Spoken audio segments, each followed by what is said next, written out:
Deficits do matter, but they don't matter in the ways that we've been conventionally thinking about them. And the way we usually think about a deficit is that it's evidence of excessive spending. And that's just wrong. Evidence of excessive spending is inflation. So I would argue you don't have a deficit problem or a debt problem unless you have an inflation problem. Let me bring Dan Mitchell in to respond to all this. Dan. Well, I think two things. First, I agree with Stephanie that economic growth and job creation is not inflationary. But other than that, I think we have some big disagreements. I think what she's basically describing is Keynesianism on steroids. And whether you're part of the modern monetary theory people that think you can basically finance more government with the printing press, or whether you're talking about it more in the sense that Stephanie's talking about it, where you just have bigger government that supposedly is going to be a perpetual motion machine for the economy. In either way, I think we're at risk of, at best, copying the economic policies of Greece, and at worst, copying the economic policies of Venezuela. Fundamentally, we're really debating, should government be a lot bigger? And if you want government to be a lot bigger, which I don't, then you have the challenge of how are you paying for it? And Stephanie's promoting a theory that's rather unconventional. Even a lot of left-wing economists disagree with it. Is there anywhere in the world, Stephanie, where MMT is put into place? I mean, Dan was making the comparison to a profligate spending Greece or a socialist Venezuela. But are there countries that have adopted this? Yes, the United States of America, because we already have it in place.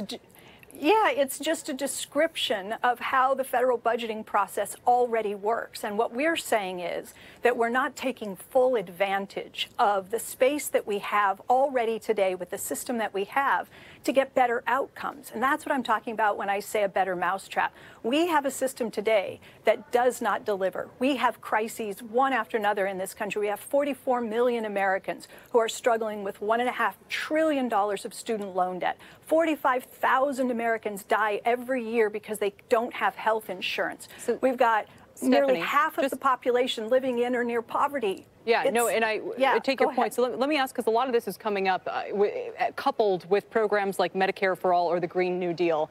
And some estimates of Medicare for All say it would cost $50 trillion over 10 years. Green New Deal kind of runs in the tens of trillions to maybe upwards of hundreds. Are you suggesting that this would allow for those plans to be funded?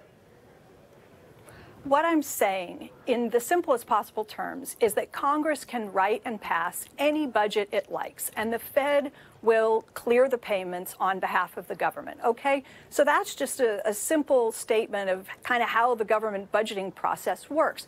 Now, am I saying that because the government has the power of the purse, that it can spend willy-nilly, that it can fund trillions and trillions of dollars of new spending without ever needing to remove any of that spending, either by raising a tax or by spending less in some other part of the budget? No, that's not what I'm suggesting. But look, with health care, we're already spending the money. In fact, we're spending far more than any other country on earth. So we talk about Medicare for All. We're talking about moving to a system that will allow us to spend less, I'm just trying to get to the budget aspect of this. So Dan, I'll ask you about this as well. So if moving to something like Medicare for All costed $50 trillion over 10 years or $5 trillion more a year, Stephanie's suggesting that that could come from, and I'm sorry to use the term, but the printing press. What would your response be to that? Would that create massive inflation, or do you have other concerns about that, how that would work on the ground? Well, if we're talking about funding the entire so-called Green New Deal, which is estimated anywhere from 40 trillion to upwards of 90 trillion, if you think that can be funded with the printing press, you're talking about Zimbabwe, Venezuelan type territory. I simply don't believe you could, in effect, create that much money, finance government just by writing a check on the Federal Reserve and not having some adverse consequences. But I want to be perfectly fair to Stephanie. Our real debate is whether government should be at Greek, Italian type levels or whether it should be at current levels. And fundamentally, if you're going to make government a lot bigger, it's going to, in effect, divert resources from the productive sector of the economy, whether you finance it by taxes, whether you do it by borrowing, or by simply running the printing presses, figuratively speaking. Stephanie, we have $22 trillion of existing debt. Would you suggest using this to write that all down? No, no, no. I'm not talking about creating trillions to fund a new Green Deal and not offsetting any of that spending. I'm not worried about the $22 trillion in debt because all the national debt is a historical record of all of the dollars that the government spent into the economy and didn't tax back that people are currently saving in the form of U.S. treasuries. I'm not worried about $22 trillion in U.S. assets being held in portfolios and pensions and so forth all over the world. What if interest rates bother me. What I'm worried about getting a little is short inflation. on time. Steph, so the only reason I'm jumping in is, so if interest rates go, right now they're very low, which means the borrowing cost or the deficit right now is very low, and for the debt that you mentioned. So if interest rates go up a little bit, how do you propose to pay for that? Do you continue to just expand the money supply to meet whatever? So if we go from paying, small single-digit number per year to a upwards of double-digit number per year, how do you pay for that without shrinking anything to offset that? Do you just keep expanding the money supply?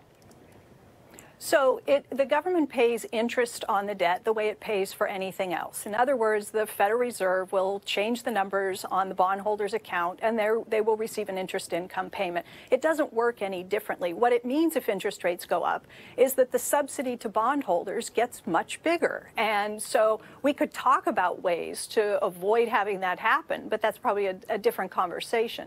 And I know you're talking about those stabilizers. Dan, final word before we go. How realistic do you think it is that this gains more and more traction, and what happens if it does?